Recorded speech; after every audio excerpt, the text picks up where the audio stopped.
In royal circles, meanwhile, the question of decorum continues as well. Renewed calls for Prince Harry's US visa application to be released to see if he declared his prior drug use, which he himself mentioned no less than 12 times in his own book. Now, those pushing for the release of his application argue he shouldn't be above US laws either. No human is perfect. I'm not saying that. I'm certainly not. But is it too much to hope that positions of power and influence should be held by people of integrity? Perhaps that's why we've seen the invitation today to the coronation next month sent out by King Charles and Queen Camilla. Now, this did surprise some.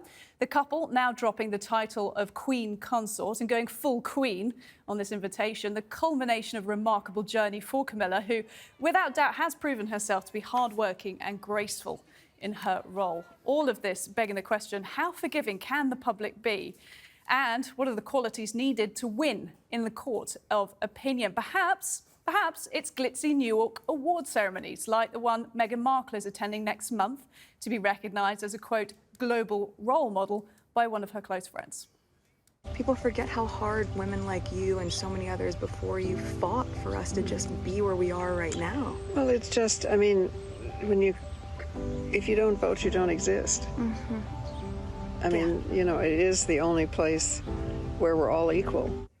Or perhaps it takes more than that. Let's find out, shall we? Or at least try and have a go. Joining me is the royal editor of the London Evening Standard. Very nice to have you this evening. Also, the author of Our King, Robert Johnson. And journalist and author of The Case for Cancel Culture, Ernest Owens. Look, thank you both very much for joining us on this discussion. We laid out the claims there about Harry and about his US citizenship. It just is a story that won't go away. Should he be treated differently from any other citizen? Absolutely not. I mean, I recently applied for an I visa to go and do some work in America. They're covering a royal tour. They were very specific on the form, and you had to fill it out. And if you didn't fill it out correctly, I dare say it would have been thrown back in my face. He should be treated. He wants to be a citizen of America. He's made that clear. He's married to an American citizen, and if you don't fill the forms out correctly, you should be in hot water. I think that's fair. You think it's fair, but do you think it's, and we keep mentioning this at the moment, a politicised issue? I'm going to come across to Ernest on this, Ernest, because, we've seen a lot of politicised, as people claimed, issues in the last 24 hours stateside. But on this, what do you make of the claim that Harry is being used as something of a political pawn here? I'm just going to give the context to our viewers because this request for his documents to be released by the Heritage Foundation, as it's called, is a conservative think tank. Harry, of course, has quite close Democrat connections. So is he being used as a pawn? Absolutely.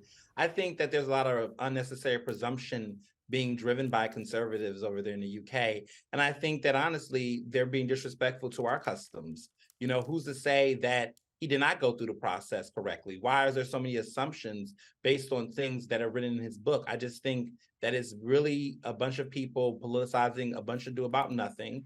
You know, Prince Harry does not pose a threat to the United States.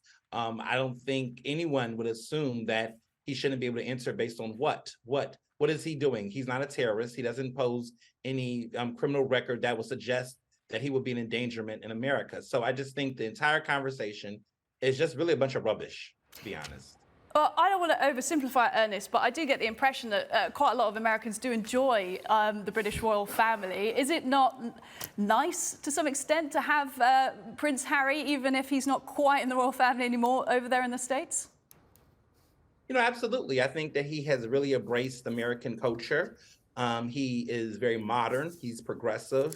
And he really represents the kind of spirit that a lot of particularly millennials and Gen Zers look for in a public figure such as him. So I think he fits in quite well, and he has fit in quite well. I mean, you have big Hollywood moguls like Tyler Perry let him stay at his mansion. You know, he's one of us in a certain sense. Robert, you want to respond on that? Well, I hear what Ernest is saying, but I think that what's important here is transparency, and it's not a right-wing organisation trying to talk about these things. He's openly said he's taking Class A drugs and a number of all these drugs. He may well have said that I've done it in the past with his form, but I'm not doing it now. And if that's the case, that's fine. Look, we've got the President of the United States who is in court at the moment for not so much his not so much all the sort of awful things that have been going on in his life, but for actually falsifying documents and he's having to answer to it. So if there's nothing to hide, just show the document. We'll say thanks a lot. I've got to say, it's quite a sort of compelling argument when you line it up against Trump, but then US officials, apparently, they can decide to waive any kind of discrepancy on the form. Well, I respect the US officials. I mean, if the US officials are saying there is not a case to answer here, then you've got to respect them. The same as if an American a famous American who was applying for citizenship in the United Kingdom, admitted to taking drugs and then got accepted, then we'd have to respect the British government too.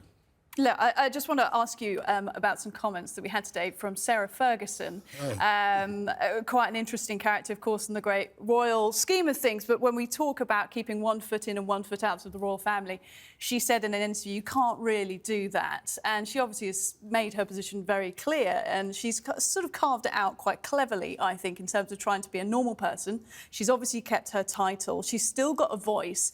It seems to be the type of thing that you would think Meghan and Harry would want to go for, but they haven't ploughed that path. Well, I mean, I know Sarah. The reality is Sarah's a very sensible person. The reality is, too, is that she never got remarried, and that's why she kept the title Duchess of York. No other reason. If she'd gotten remarried, she'd been Sarah, whoever. As for 1 foot in, 1 foot out, I think that's true. I don't think you can be half in. The Queen made that quite clear. But actually, it's quite interesting what's happened with Sarah. She was invited to Christmas with the royals, with her 2 daughters, by the King and Queen. And Sandringham, along with Andrew, was there too, because it was a private family gathering. My feeling on all these things is that you can't have it both ways. And what I do find odd about Harry and Meghan, although I wish them well, and I really think that it's great what he wants, the life he has. I've known him since he was a little boy. I covered the story for 33 years. What I would say is, in the spirit of America, there's no need to have the Duke and Duchess of Sussex title. You just be Mr. and Mrs. Mountbatten Windsor. And there's no need to call your kids Prince and Princess, because, if you're an American, that's sort of going against 1776, isn't it? That's a really interesting point, Ernest, and we did ask you your opinion on having the royals over there, but as Robert laid out, is it within the spirit of America? Shouldn't they be behaving like ordinary citizens? What's your thought? I mean, they're not ordinary citizens. So that's just intellectually dishonest to try to hold them to a standard that neither the society to which they're living in, nor the public, nor any of you all on this set would actually do. That's just intellectually dishonest, and it's actually, quite frankly, impossible. So we're not going to act as though all of a sudden they can just shed a title, and so with the publicity all of it will die. It will not die. They are high-profile individuals. At the end of the day, the United States government thought that the visa was fine. I think all of this interrogation is a waste of time. I think that they're quite fine where they are. And I think, it's so many more important things going on in the world than badgering about a visa. Like, come on, he's fine. He's okay. I don't think anyone in this country thinks he's an endangerment. And it happens in other countries as well. And I just think that to continue to belabor this argument, he said drugs 12 times. Okay. When? It doesn't have anything to do with now. They're just battering him. Get over it. Move on. Look, you could ask us to get over it, but it's not going the form, away. Isn't it? Surely, Well, there is the point, as Robert's making, of the legal documents here. I sort of see Ernest's point as well, of the belabouring to death as well. Now, Meghan Markle under increased scrutiny because she's going to receive an award at this event in New York next month, given to her by a prominent feminist who is also a good friend of hers, as it transpires. And her critics asking, is she deserving of that award? Now, when I look at sort of the work that she's done and she's carried out, she has spoken out about women.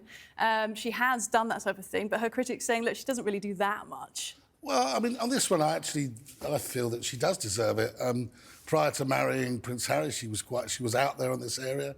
She's been, ever since she was a little girl, she's been speaking out about feminism, writing letters about adverts that go wrong. So, yeah, I don't know. What I would say is, as a person that runs a charity dinner myself, you've always got to sell the tickets. Yeah. And, Meghan Markle's a famous person. They're also going to get a royal thrown in because Harry had turned up.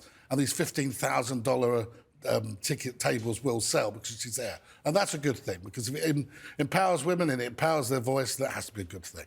That was my thought, Robert, exactly when I saw it. $1,500 a ticket, 15,000 for the table. And of course, putting Meghan Markle on the ticket does mean that they get to sell it.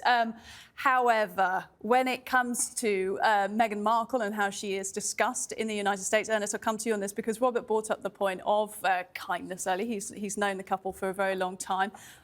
Piers Morgan's not in the seat tonight. He's been kind enough to give me the seat for a few days whilst he's on holiday. Yeah. I might take a slightly different view of things. I'm also a woman of around Meghan's age, not too far off. But when it comes to the way that she is criticised, that she is looked at for this award that she's going to be receiving next month, do you think she's deserving this award? Do you think somebody else who's done more should be getting it? Look, I think she deserves the award. To be honest, you know, awards within themselves from organizations are always, you know, strategic and political in their own right. You know, there is a level of merit. But at the end of the day, you know, I think anyone who is humble, that understands the system, understands that in certain cases, does the means justify it? The reason why they're having the awards is to support a cause. It's a charity effort. And so the reason why people are going there is really to support the mission. And so I think in deciding this, as someone who's I'm a president of a journalism organization in Philadelphia. And, you know, when we pick honorees, we pick people that, you know, we do believe deserve recognition, but we also think about the impact. And so what you can't deny is that Meghan Markle has impact. And she's going to have the type of impact that's going to fill those seats and raise a lot of money for a cause that everyone should be behind. So I think, You're going to buy a you know, table. her You're going to buy a table. it's not about her. I mean, I personally will support anyone who wants to buy a table. And I think that if she Well, I'll have a is seat going on to it, Alice. star- I'll come. You buy the table, I'll buy one ticket. I'm not buying $50,000. I'm not going to get a $50,000 table, but I might get a ticket with you. It's a $1,500 a piece. How about that? Gentlemen, I think we've had a slightly different nature of debate this evening than normal. I hope Piers' viewers aren't disappointed that we've kind of found some reconciliation on buying a table to Meghan Markle's charity event next month. No, neither of us said we would. OK, you didn't say you would. We're journalists. We like to go free. Yeah, it's been Yeah, fantastic. we'll cover it.